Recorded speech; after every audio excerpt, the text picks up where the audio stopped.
오늘의 케이스는 렌트입니다. 국산차 중에서도 신형 K5입니다. 2020년 초에 새로운 모델로 출고돼서 승용차 부분에서는 거의 독보적인 존재죠. K5 같은 경우 실제로 출고를 한다면 6개월, 1년 이렇게 걸린다고 하고, 실제 중고차에서도 아무래도 신차 대기가 길어지다 보니까 신차 출고 금액에 육박하는 금액으로 매매가 되고 있다고 이야기를 드리면 될 것 같습니다. 오늘 일산에 계시는 개인 사업자분께서 업무 용도로 사용을 하시다가 다른 차로 좀 바꿔야 되겠다. 실제 주행거리는 5,000km밖에 되지는 않아요. 렌터카로 1년을 탔고 앞으로 48개월 남았는데 이 차를 좀 정리를 하고 싶다. 어떻게 하면 좋을까요? 하고 문의를 주셨습니다. 렌터카를 출고를 할 때에는 보통 사업자 용도로 사용을 하죠. 렌터카와 리스의 차이는 하허호 남바와 계산서와 세금 계산서의 차이, 이렇게 이야기를 드렸습니다. 오늘의 차량은 K5 2021년 5월에 출고된 그라파이트 칼라의 노블레스 차량입니다. 드라이브 와이즈가 들어가 있고 내비 후방 카메라, 선루프는 없습니다. 60개월로 무보증에 잔가 1270만원, 장기 렌트라 업무용 차량으로 실제 이전을 하게 되면 영업용인 이력이 올라오지만 실제로는 1인 차량과 크게 다를 바는 없죠. 1인 차량입니다. 너무 좋고요. 카 히스토리상 사고는 전혀 없고 본인 입으로도 사고는 없다고 하는 차량입니다. 렌터카나 리스나 할 것 없이 반납하거나 인수해서 판매하거나 아니면 승계를 하거나 이 세 가지 조건이 있는데, 승계는 완납 승계라고 해서 중고차 매매업체에게 넘기는 방식과 일반 승계를 하는 일반 승계가 있다. 반납은 한 800만원, 600하는 금액을 내라고 하네요. 한 달에 44만 8천원씩 냈으니까 대략적으로 한 500만원 정도 낸 거고, 지금 정리를 하려고 했더니 800여만원 낸다면 한 1300만원 정도 내야 된다는 이야기고, 이거는 이제 선택을 하지는 못하겠죠. 인수해서 판매하는 것, 렌터카지만 이 차량은 우리 카드에서 나온 차량인데 중도 해지해서 내가 매입을 할 수 있습니다. 그래서 매입 기준은 2,800만원 정도 되고, 신차가 한 3,000 초반 주고 출고한 차량인데 2,900, 2,850 이 정도가 중고차 매매 금액입니다. 인수를 하면 취등록세가 발생을 할 것이고, 그리고 다시 판매를 할 때 세금 계산서를 끊어주기는 해야 되지만, 들어오는 자기가 받은 2,800만원의 세금 계산서와 판매를 할 때 세금 계산서 차이에 그 금액 차이만 감당을 해주면 되는 거니까 크게 부담은 안 될 것 같고요. 2,800 주고 실제로 판매를 할 때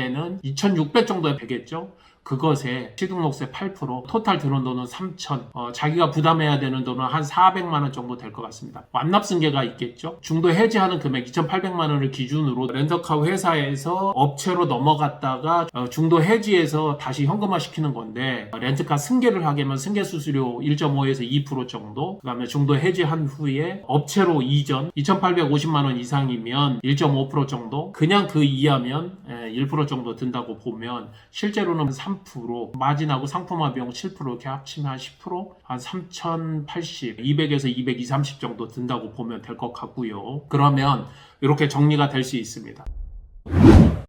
만약에 내가 돈을 좀 덜 들이고 싶다 그러면 렌터카 승계로 가야 되는데, 이 차량은 신차에서도 6개월에서 1년 정도 기다리는 차량이기 때문에 아무래도 중고차 시세도 좋고, 그리고 많은 분들이 렌터카라 하더라도 승계를 할 가능성이 높아요. 주행거리가 워낙 작기 때문에. 그러면 승계를 한다고 보면 미해수 원금 기준으로 그 이유를 기준으로 놓고 보는데, 미해수 원금이 2,420만원이고요. 400만원 정도의 차이가 있는 겁니다. 그런데 이유를 제가 살펴보니까 한 10.5% 정도, 40만 8천원 중에서 부가세 포함해서 20만원 정도가 이자라고 보시면 되고, 900만원 정도가 실제적으로는 남아있는 이자다. 그러니까 6% 기준으로 놓고 보면 한 45% 정도, 그러면 400만원 정도가 지원 금액이다. 승계를 한다면 차는 그냥 넘기는 정도 수준이 되겠죠. 자, 정리해볼까요? 반납 800만원 가까운 금액, 인수해서 판매해서 중고차로 하게 되면 대략 한 400만원 정도를 내가 내야 되는 것, 완납 승계로 정리하면 당장 일주일 정도 걸리겠지만 200만원 정도, 그리고 승계를 해야 된다면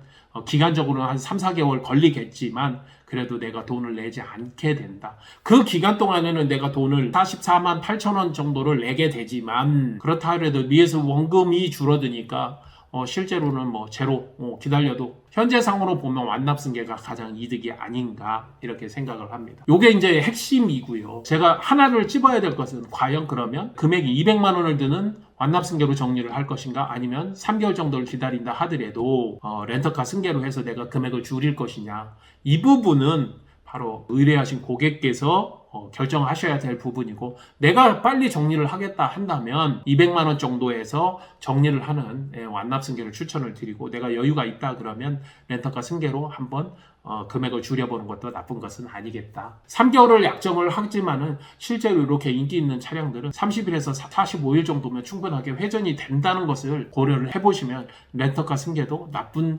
결정은 아니다. 이야기를 드리면서, 감사하게도 저희들 유튜브를 치면 렌터카 승계나 아니면 렌터카에 대한 해지 정산, 리스의 승계, 리스 해지 정산, 이것을 전문적으로 취급하는 업체는 시우카밖에는 없습니다. 여기에 플러스 중고차 리스를 아주 저렴한 이율로 견적을 드리는데도 역시 저희 시우카밖에 없어서 그런지 꽤 많은 고객분들께서 연락을 주시고 상담 요청을 주시는데, 기다려 주시면 꼭 답변 드리고 있다. 여러분들에게 유익한 채널이니만큼 저희가 보다 더 컨텐츠를 잘 만들 수 있도록 구독, 좋아요, 알람 설정 꼭 부탁드리겠습니다. 슬기로운 렌터카 생활 시우카TV의 정전환이었습니다. 항상 감사드립니다.